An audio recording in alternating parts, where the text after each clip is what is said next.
इंतज़ामिया की जानिब से यह दावा किया गया था कि मानसून से कबल तमाम तर जो तैयारियाँ हैं वो मुकम्मल कर ली गई है। इंतज़ामिया की मिली भगत के साथ जो एक स्टे वाला इलाका है, वहाँ पे जो पुरानी वसीदा पाइपलाइन को डैमेज किए बगैर एक नई लाइन डाली गई और वहाँ पे सड़क भी बनाई गई। बजाय डिसल्टिंग करने के जो कूड़ा करकट था, जो बज्जर था, वो मेन लाइन के अंदर ही रहा, जिसका खमियाजा जो है वो इलाका मकीनों को मानसून की बारिश के दौरान बर्दाश्त करना पड़ा। करोड़ रुपए की ये प्रॉपर्टी है वो डैमेज हुई। तो ये सूरत हाल है इस वक्त घरों की। उन्होंने सेफ्टी हम लोगों की नहीं देखी और ना उन्होंने देखा कि किसी घर को कोई डैमेज होगा, कोई नुकसान होगा, कोई इसकी भरपाई करेगा। नहीं, पहली या दूसरी मानसून की बारिश हुई है, हम लोगों के घर जो है ना नाकिस गटर होने की वजह से, नाकिस पाइपलाइन बिछने की वजह से, जहाँ ये प्लाट खाली हैं वहाँ भी इन्होंने कनेक्शन करके छोड़ दिए हैं। वहाँ जब पानी गवर्नमेंट का आता है घरों, वो पानी बहता रहता है हर वक्त। अब आप हमें ये बताएं कि ये भरपाई कौन करेगा? हम तो इतनी हैसियत नहीं रखते कि हम आए दिन नए घर बना सके। हमारे तो भी पहले कर्जे नहीं खत्म हुए। आज बिल्कुल इंतज़ामिया की जानिब से यह दावा किया गया था कि मानसून से कबल तमाम तर जो तैयारियाँ हैं वो मुकम्मल कर ली गई है। तमाम जो ड्रेन्स हैं उनको साफ़ किया गया है।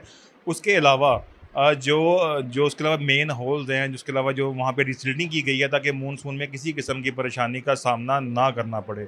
लेकिन मैं इस वक्त मौजूद हूँ लाहौर के इलाका में, जहाँ पे एक छोटी सी सोसाइटी में, जहाँ पे बाकायदा ये देखने में आ रहा है कि जो इंतज़ामिया की मिली भगत के साथ जो एक स्टे वाला इलाका है, वहाँ पे जो पुरानी वसीदा पाइपलाइन को डैमेज किए बगैर एक नई लाइन डाली गई और वहाँ पे सड़क भी बनाई गई।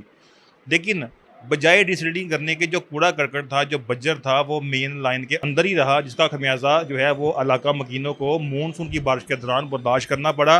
क्योंकि सफाई ना होने के बायस जो मानसून की बारिश हुई, उससे जो पानी जमा होने लाइन में गंदगी होने के बायस जो पानी वापस बैक आया, जिसके बायस जो इलाका मकीनों की इलाका मकीन है उनकी जो प्रॉपर्टी है, करोड़ रुपए की ये प्रॉपर्टी है वो डैमेज हुई। जो रहायशी मकान है वो रहने के काबिल भी नहीं रहे। और वहाँ पे अगर आपको दिखाऊं तो ये सूरत हाल है इस वक्त घरों की। और बाकायदा फुटी में भी आपको दिखाऊंगा कि जहाँ पे जो मेन होल है, जहाँ से इतना सारा जो गंदगी निकली है बाहर। कुछ ख़वातीन हमारे साथ मौजूद हैं, इस बारे में उनसे इस बारे में बात करेंगे, जो बहुत ज़्यादा परेशान हैं अपने घरों को लेकर, जिन्होंने अपने करोड़ रुपए लगाकर नए घर बनाए थे। उनसे इस बारे में बात करने हैं। अस्सलाम वालेकुम। अभी क्या हुआ, ये क्या मामला है? मामला ये ऐसे हुए कि जैसे ये पिछले 6 माह से हमारे ना पाइपलाइन जा रही थी गटरों की, ठीक है, मेन और पानी की।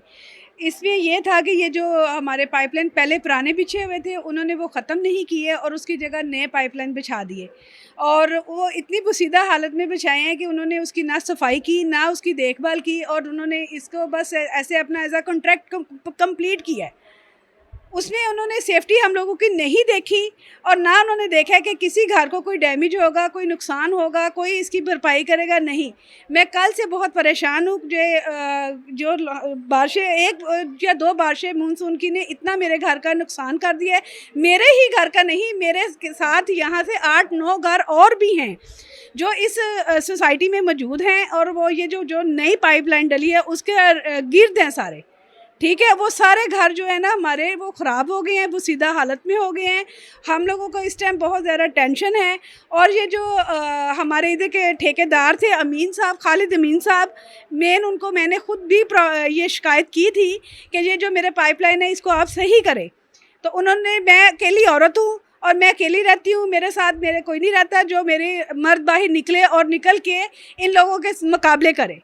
मैं औरत ज़ात हूँ, मैं कह देती थी, वो मेरी सुन लेते थे, अमल नहीं करते थे, कह के चले जाते थे कि हम आएंगे, जी जी हम कर देंगे, लेकिन किसी ने नहीं किया। जिसका नतीजा ये निकला है कि पहली या दूसरी मानसून की बारिश हुई है और उसके साथ ही हम लोगों के घर जो है ना वो नाकिस गटर होने की वजह से, नाकिस पाइपलाइन बिछने की वजह से, जहाँ ये प्लाट खाली हैं वहाँ भी इन्होंने कनेक्शन करके छोड़ दिए हैं।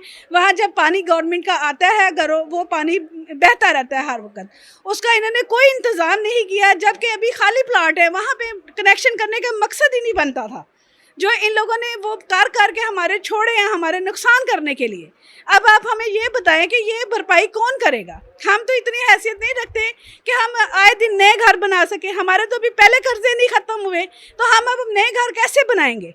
इस वजह से मैंने मीडिया को बुलाया है। बहुत से असर रसूख लोगों ने मुझे मना किया, यहाँ के जो वो उनके साथ आते थे, कि आप लोग ये मीडिया ना बुलाएं। लेकिन हम आएंगे, हम आपका मसला हल करेंगे। लेकिन उनमें से कोई मेरे घर नहीं आया। मेरे ही नहीं, मेरे साथ मेरे 8-9 हमसाए और भी ऐसे ही हैं। जिस यहाँ जैसे खवातीन बहुत ज़्यादा परेशान है, कुछ और भी जो घरों की खवातीन हैं वो यहाँ पे हमसे बात करेंगे। अस्सलाम वालेकुम। अभी आपका क्या मुतालबा है, क्या कहेंगी आप इस बारे में? भाई हमने तो पहले लिया था घर तमीर करने के लिए, अभी हमारा वो लोन नहीं उतरा और अब नए सिरे से कैसे लोन उठाएं, तो कौन इसकी भरपाई करेगा। तो आपका मुतालबा क्या अपील कर दी है पंजाब को? नुकसान है उसको मुकम्मल किया जाए, पूरा किया जाए, क्योंकि हमारे इतने अखराज नहीं है कि हम ये करवाएं। लोन पहले लिया था अपना घर बनाने के लिए, लेकिन जो अभी वो लोन मुकम्मल नहीं हुआ तो साथ ही ये ट्रेजडी हो गई। जो इंतज़ामिया ने इनसे रब्ता करने की कोशिश भी नहीं की, और जो यहाँ के इलाका मकीन है जिनकी मिली भगत से ये काम हुआ है, उनकी जानिब से कहा गया है कि आप मीडिया से दूर रहें, हम आपका नुकसान पूरा कर देंगे सिर्फ अपना वक़्त गुजारने के लिए। लेकिन जो घरों की सूरत हाल है वो भी आपको दिखाई, जो मेन हॉल से जो यहाँ पे गंदगी निकली है, जो डिसल्टिंग ना होने के बायस जो यहाँ पे काम हुआ है वो भी आपके सामने है। तो वज़ीर-ए-आला पंजाब से यही दरख्वास्त है कि खुदारा जो इलाका मकीन है इनकी दादरसी की जाए, ताकि इनके जो नए घर बने हैं उनको वो दोबारा से मरम्मत करवा सकें, ताकि वो भी आसानी के साथ अपने घरों में रह सकें।